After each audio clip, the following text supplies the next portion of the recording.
गांव निवासी अरविंद कुमार किसान ने खेत में 2.5 लाख रुपए खर्च कर पानी का ट्यूबवेल लगवाया था। वहीं जब से पानी का ट्यूबवेल किसान के खेत पर लगा है, तब से बिजली विभाग ने उसे चालू नहीं करवाया, ना ही बिजली का कनेक्शन था। लेकिन बिजली विभाग के अधिकारियों ने किसान अरविंद के ट्यूबवेल के नाम पर एक बड़ा बिजली का बिल जारी कर दिया और उसे जमा न करने पर उसकी गिरफ्तारी के लिए उसके घर पहुंच गए।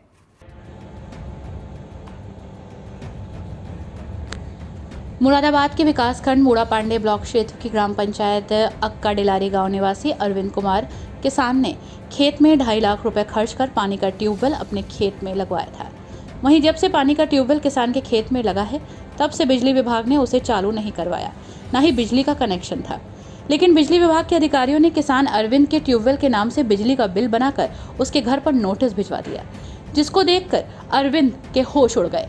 बिजली विभाग के वरिष्ठ अधिकारियों के संज्ञान में डालकर किसान ने बिजली के बिल को अपनी तरफ से प्रार्थना पत्र लिखित रूप में लिख कर दिया और जो बिजली का बिल आया था उसे खत्म करा दिया, जिसमें बिजली विभाग के अधिकारी किसान अरविंद के घर पहुंचे और बिजली का बिल जमा न करने को लेकर गिरफ्तारी का वारंट दिखाकर साथ लेकर जाने की बात कहने लगे। तभी किसान अधिकारियों पर भड़क उठा और जमकर नोकझोंक हुई, जिसमें किसान का साफ तौर पर कहना है कि उसकी अपनी तरफ से लिखित रूप में सारे नोटिस आपके विभागीय अधिकारियों को दे दिए गए हैं। उसका कोई भी बिजली बिल बकाया नहीं है। साथ ही कहा कि वे मनमानी कर उससे कुछ अवैध वसूली करना चाहते हैं। मेरा ट्यूबवेल हुआ जी, ट्यूबवेल कनेक्शन जी। ट्यूबवेल होने के बाद एक गांव में होकर 11,000 की लाइन निकल रही थी जी, जिस गांव का नाम है घोसीपुरा। मेरे गांव के बराबर में मजरा है, उसमें होकर निकल रही थी लाइन जब निकल रही थी तो उसमें 11,000 की लाइन थी। लेकिन इन्होंने बिजली विभाग वालों ने वहाँ लाइन जो है उसकी कर दी, एलटी कर दी। एलटी करने के बाद इन्होंने मेरा कनेक्शन उधर से ही कर दिया। जब उधर से कनेक्शन कर दिया तो कनेक्शन करने के बाद ये बोले प्रधान जी आप दूसरी तरफ से लाइन बनेगी आपकी। तो हमने कहा ठीक है सर, दूसरी तरफ से बनेगी, कोई बात नहीं, दूसरी तरफ से बना दियो। इन्होंने ना बिजली विभाग ने कोई लाइन जोड़ी, ना किसी प्रकार की बात। आज भी ट्रांसफार्मर खड़ा है, सब खंभे टूट गए, चोर चोरी करके ले गए तार। और करीब मेरा उस टाइम 2.5 लाख रुपए लगा था कनेक्शन। सन 2017 से आज तक 2.5 लाख रुपए मेरा बिल्कुल ऐसी बैंड पड़ा। तो आप क्या अधिकारी मांग कर रहे थे? तुमसे पैसे क्या मांग कर रहे हैं? हाँ, अब ये मुझे जो पता लगा, ये आए अमीन साहब मेरे पास, मुझसे बोले आपके नाम की आरसी। तो मैंने कहा आरसी सर, मैंने तो एसडीओ साहब को अवगत करा दिया, उन्होंने लेटर ही बना दिया। तो बोले कि ठीक है लेटर, बोले कि नहीं आप जो वो करिए, मतलब ये बोले मुझसे कि आप जो लिखवा कर दे दीजिए, मैंने ठीक लिखवा दूंगा। मैं उस बिजली विभाग वालों के पास गया, मैं सर इसी तरीके की बात है, आपने आरसी काट। बोले कि वो आरसी आपकी गलत बन गई होगी, हम बिजली विभाग को भी लिख के भेजते हैं। उन्होंने मेरे बयान लेने के बाद मुझसे लिखित में लिया और 2-3 पड़ोसियों का नंबर लिया। पड़ोसियों का नंबर लेकर मैंने दे दिया, उन्होंने लेटर बना के अपने विभाग को भेज दिया। विभाग को भेजने के बाद हमने इनसे कहा, लेकिन ये नहीं माने बिल्कुल। इन्होंने मुझे आए और आकर के बदतमीजी करके मुझे गाड़ी में बैठा लिया। मैं अकेला था, मुझे बदतमीजी बैठा के गाड़ी में और मुझे 3-4 गांव में घुमाने ले गए। एसडीओ साहब ने भी कहा, एसडीओ साहब ने लेटर व्हाट्सएप कर दिया इनके नंबर पे, मेरे नंबर पे एसडीओ साहब ने व्हाट्सएप करा नंबर, लेकिन नहीं।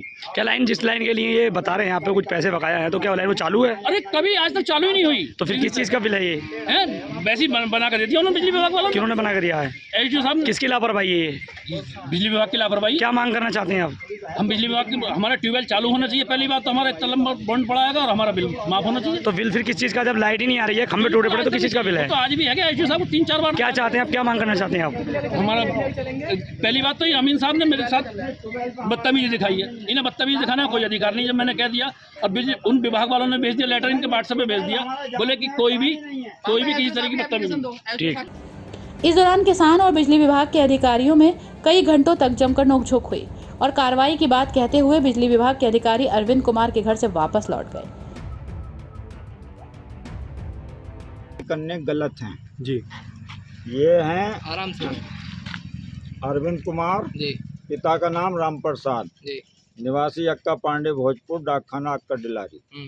इनके खिलाफ बिजली विभाग ने 1,40,156 रुपए की आरसी जारी करी 15/11/2021 में। वो आरसी चूँकि ये क्षेत्र मेरे पास है, वसूली के लिए मेरे पास आई। मैंने इन्हें नोटिस जारी करा 7/1/2022 को, जो इन्होंने रिसीव भी करा है जी। नोटिस रिसीव करा है ये। इन्हें रिसीव करा ये तो सवाल करो ना। इन्हें 15 दिन का समय इस नोटिस में था। इन्हें अपना जवाब देना था तहसील में जाकर तहसीलदार साहब के समक्ष जी। ये नहीं गए, इन्होंने कोई जवाब अपना प्रस्तुत वहाँ नहीं किया। जो भी कहना था वहाँ कहते। सर इन्होंने एक नोटिस दिया था, वो आपको प्राप्त भी हुआ है? मुझे कोई नोटिस नहीं दिया। अच्छा, कोई नोटिस नहीं। सर इनके पास एक एप्लीकेशन का प्रूफ भी है। सुन लो अगली बात, ये कह रहे हैं उस नोटिस का हमने जवाब दिया था। जब इन्हें नोटिस जारी हो गया, ये तहसील क्यों नहीं गए? इन्हें अपना जवाब देना था ना। जब इन्होंने कोई जवाब सबमिट नहीं करा तो दिनांक 7/1/2022 को इनका गिरफ्तारी वारंट तहसीलदार महोदय ने जारी कर दिया कि उन्हें आप अरेस्ट करके लाइए और मेरे समक्ष पेश कीजिए। सर जो इनका नोटिस है तो उस पर तो आपको जवाब दिया गया था, फिर ऐसे इनके वारंट कैसे जारी हो गए? कौन सा नोटिस? ये तो जवाब तहसीलदार महोदय दे सकते हैं, मैं कैसे दे सकता हूँ? वारंट जारी करने वारंट जारी करने के लिए तहसीलदार महोदय अधिकृत हैं, मैं नहीं हूँ। मैं केवल उसकी कंप्लाइंस करने के लिए अधिकृत हूँ। तो क्या माना जा सकता है कि तहसीलदार साहब को वो नोटिस प्राप्त नहीं हुआ है जो उन्होंने दिया है अपनी तरफ से? तहसील में कोई नोटिस गया ही नहीं बिजली विभाग। तो इन लोगों को तो कहना है ये फोन, इनके फोन में भी कहीं से जाता है नोटिस तो उस पर डाक नंबर से जाता है। जो विभागीय नोटिस जाते हैं बिजली विभाग को, अधिशासी अभियंता महोदय के कार्यालय से आरसी जारी हुई है। समझे? यहाँ के इन लोगों से क्या वार्ता हुई आपकी, क्या कुछ कह रहे हैं ये लोग? नहीं, ये तो कुछ नहीं कह रहे। ये क्या कहने हैं? ये तो यूँ कह रहे हैं हम बकाया जमा नहीं करेंगे। चलिए ठीक। देखना होगा कि अब ये मामला और कितना आगे जाता है और क्या मोड़ लेता है।